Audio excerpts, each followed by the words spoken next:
अवधूत चिंतन श्री गुरुदेव दत्त श्री स्वामी समर्थ महाराज की जय। अक्कलकोट महाराज की जय। श्री स्वामी समर्थ।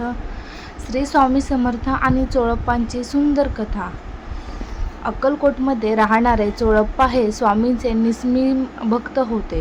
बाळप्पा अत्यंत गरीब होते आणि त्यांची आर्थिक परिस्थिती अतिशय हालाकीची होती।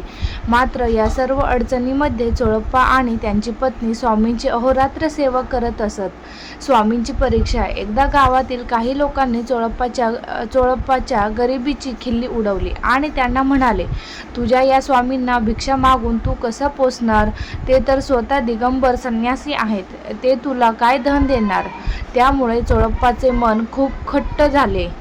ते दुःखी होऊन घरी आले।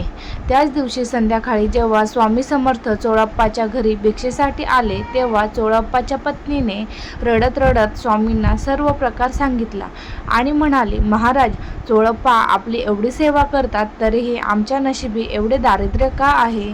स्वामींचा आशीर्वाद हे ऐकून स्वामींनी चोळप्पाच्या पत्नीला प्रेमाने समजावले आणि म्हणाले, माता अन्नपूर्णा स्वतः तुमच्या घरात अन्न वाढायला तयार आहे, मग तुम्ही कसली काळजी करता? असे म्हणून स्वामींनी चोळप्पांना तांदळाचे 2 दांडे आणि काही अक्षता एका पोत्यात ठेवण्यास सांगितल्या।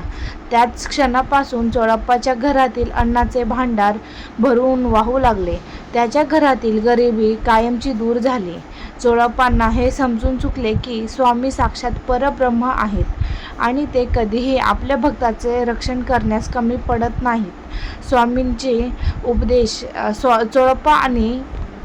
चोळप्पांना मिळालेल्या या संपत्तीचा माज येऊ नये म्हणून स्वामींनी त्यांना नेहमी नम्र राहण्याची शिकवण दिली। कोणत्याही सांसारिक मोहात न अडकता निस्वार्थ भावाने केलेली ईश्वरी भक्ताची मानवाला सर्व संकटातून तारू शकते, हाच या कथेचा मुख्य उद्देश आहे।